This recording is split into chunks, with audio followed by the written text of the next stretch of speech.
everyone, I hope you guys are having an amazing day so far. It will get better in this tutorial. Today I'll be showing you how to build a two-player dice rolling game. How it works is there will be two players, player 1, player 2. So let's say player 1 went first and he gets 1, and player 2 goes next. He gets 4. Whoever rolls the biggest number wins. So player 2 wins. Basically, that's all there is to the game, so let's get right to it. So I'll create my boilerplate code, then I'll create a div, I'll call it class cube, I'll give it an ID of first dice, this will be player 1's dice. Next I'll call it P1 dice, just for short, and then inside of that I'll create a span tag. I'll give it an ID of random number P1. And I'll put 0 because both of the players start with 0.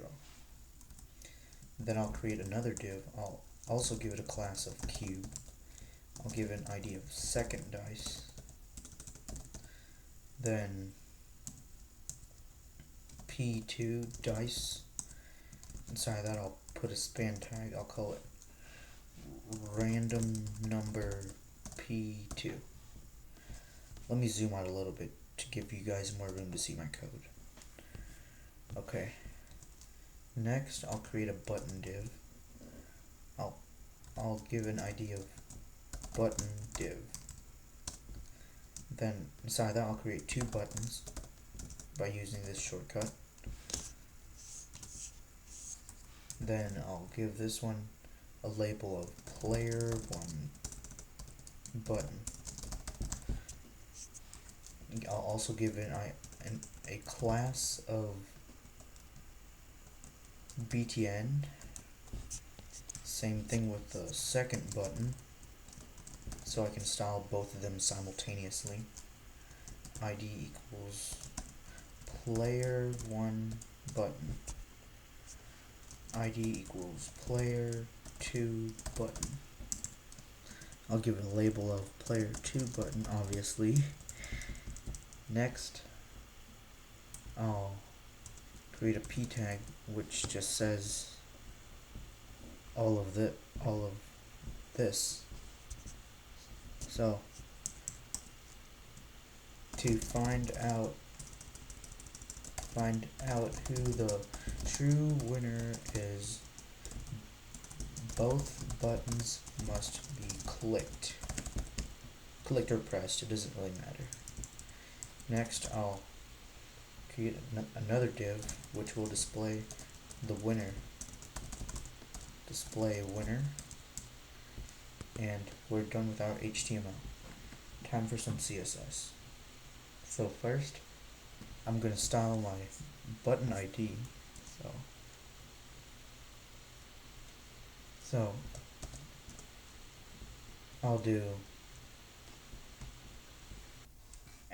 I'll style my cube class.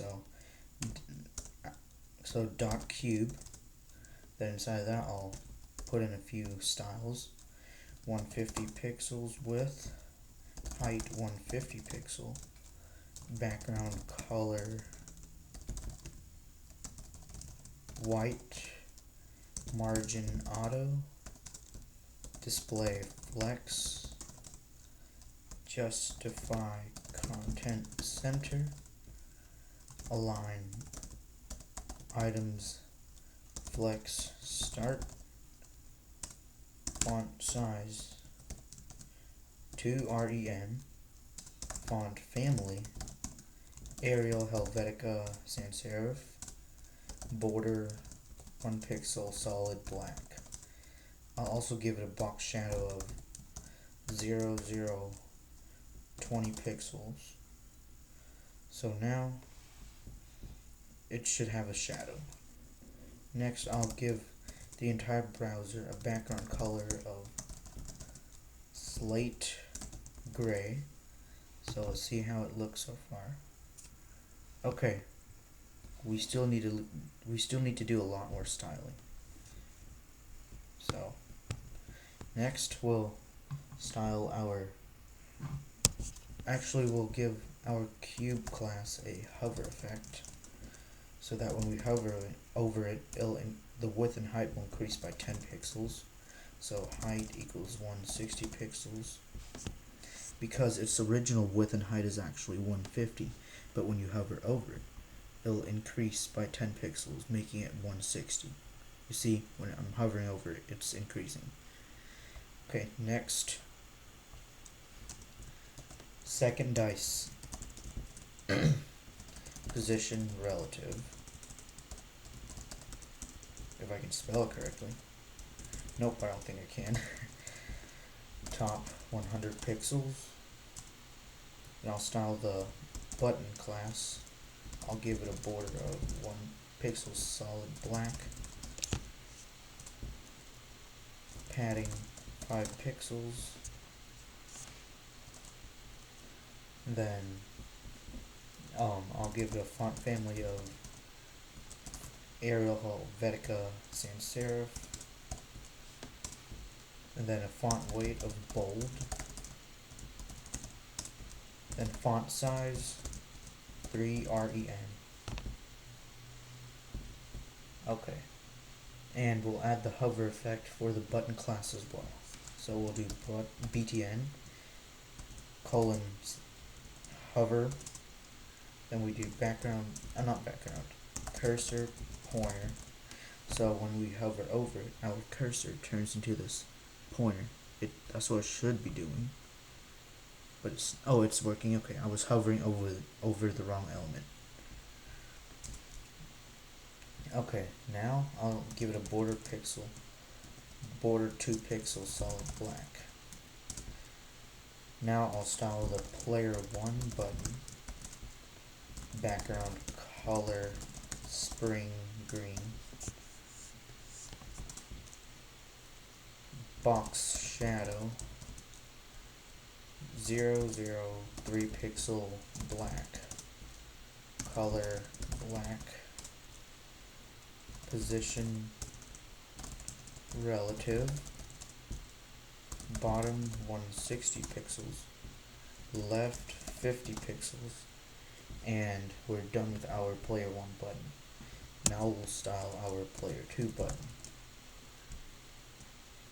Player 2 button. It's basically the same thing except different background color and different positioning.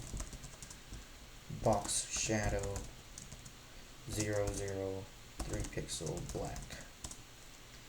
Position relative,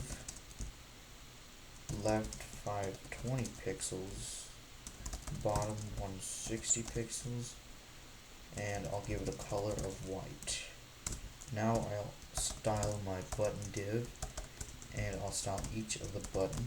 So I'll give it a margin of 30 pixels, so they'll be a little bit separated from each other, sort of like this. Now I'll style my player 1 scoreboard. So hashtag player 1 scoreboard. I'll give it a width of 250 pixels, height of 65 pixels, background color spring green, border 1 pixel solid black, box shadow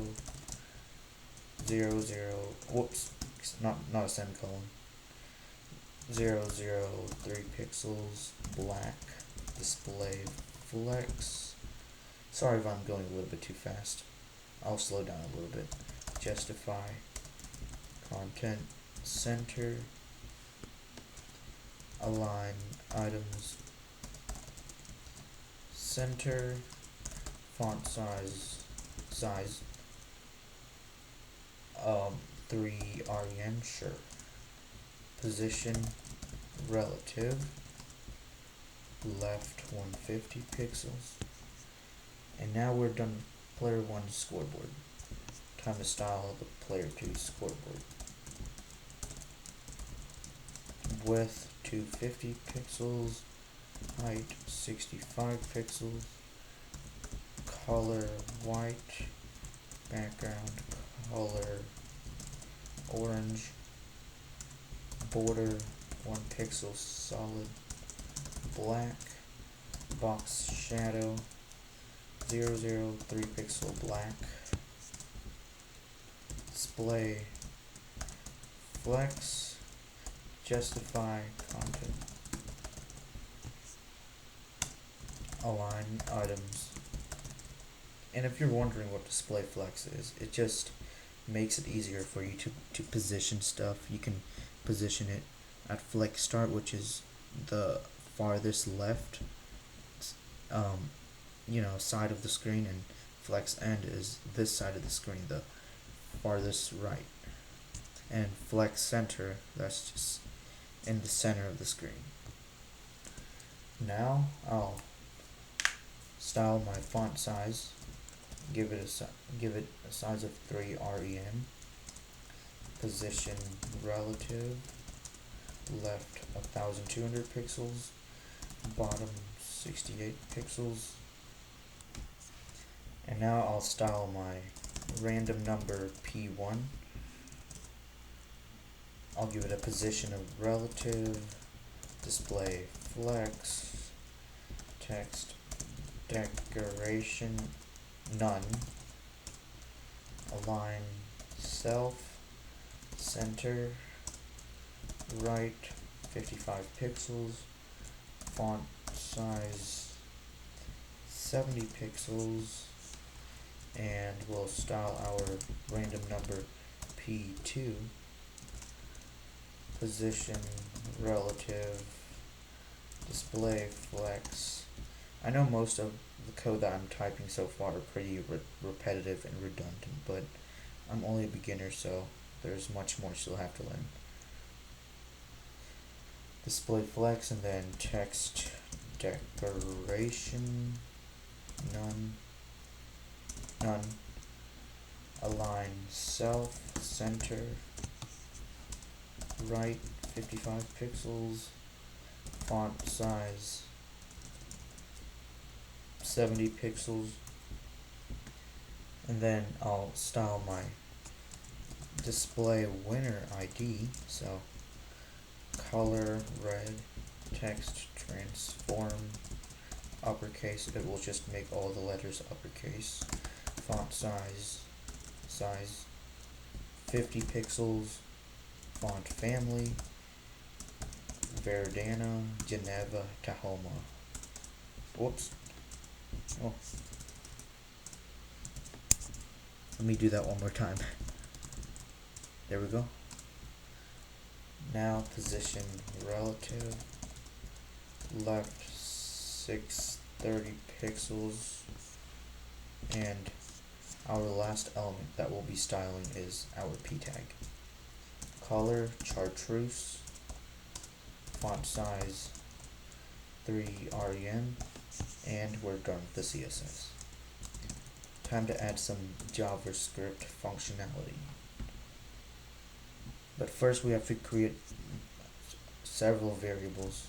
Our first one will be button1 equals document.getElementById, player1 button, var button2 equals document.getElementById, player2 button, var random number 1 equals math.floor,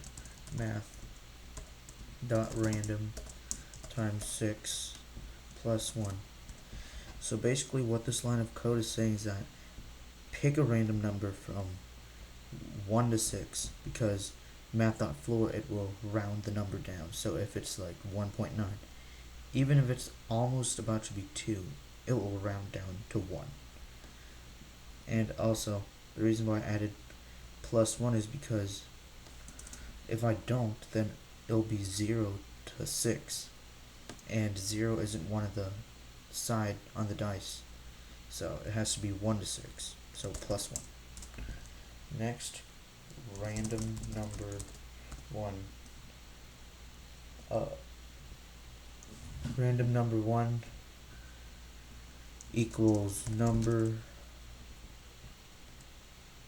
equals number, then random number 1. So it will convert the number to an actual number because right now it's just text. Var random number 2 equals math.floor, math.random. We're just doing the same thing except for player 2. Plus 1. And then I'll do random number 2 equals number random number 2. And now we're done with that. We'll create a few more variables. Display random number 1 equals document. You can rename these variables to any other variables you want just to make it shorter. I just like it to be long and specific. And its ID is random number P1 var display random number 2 equals document dot get element by ID random number P2 var winner equals document dot get element by ID display, forgot the quotes, display winner var dice1 equals document dot get element by ID first dice var dice2 equals document dot get element by ID second dice. Now I'll give button 1 an event listener of click. I'll listen for a click event, and then display random number 1 dot inner HTML equals random number 1. And inside of that, we'll create a few if statements. If display random number 1 dot inner HTML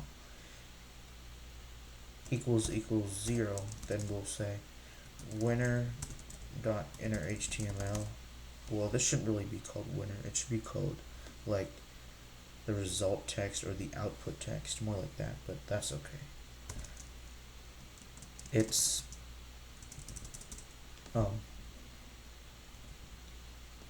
it's not 1, it's 2, so it's player 2's turn.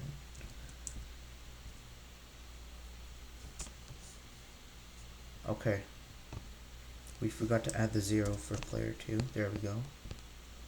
Now looking much better. Else if display random number 2 dot inner HTML is greater than display random number 1 dot inner HTML. I forgot to capitalize the L. Make sure I spelled everything correctly. Okay. Then we'll make the winner element say winner dot inner HTML equals player 2 wins. Well, maybe just 1 exclamation mark 2, sure. Else winner dot inner HTML equals it's a tie. Okay, we're done with button 1. Now we'll give our second button an event listener of click as well. Then let me see. Display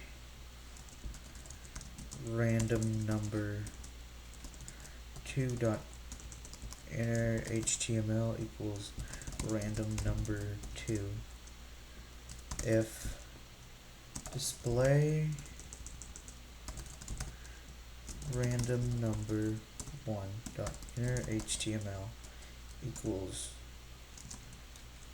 and if you're wondering why I'm repeating the same code for button 2 like the one I did for button 1, that's because I have to, or else this game won't work. I've tried it already, it doesn't work without doing that, so I have to do it. So, and I misspelled display. that would have caused an error. If display random number one dot inner HTML is greater than display random number two dot inner HTML, then I'll make the winner element say player one wins. Else if display random number one dot inner HTML equals 0, winner dot inner HTML equals it's player one's turn. Okay, and last, well, not last one, but display random number two dot inner HTML is greater than display random number one dot inner HTML. Then we'll do winner dot inner HTML equals player two wins. Else, obviously it's just a tie. Winner dot inner HTML equals it's a tie. And that's it. We're done. Let's see if it worked. So, okay.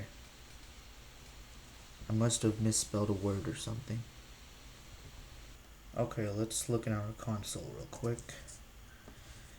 So it says document is not defined at line 144. So, oh, okay. That's the problem. How about now? It should work now. Yep. Player 1 wins.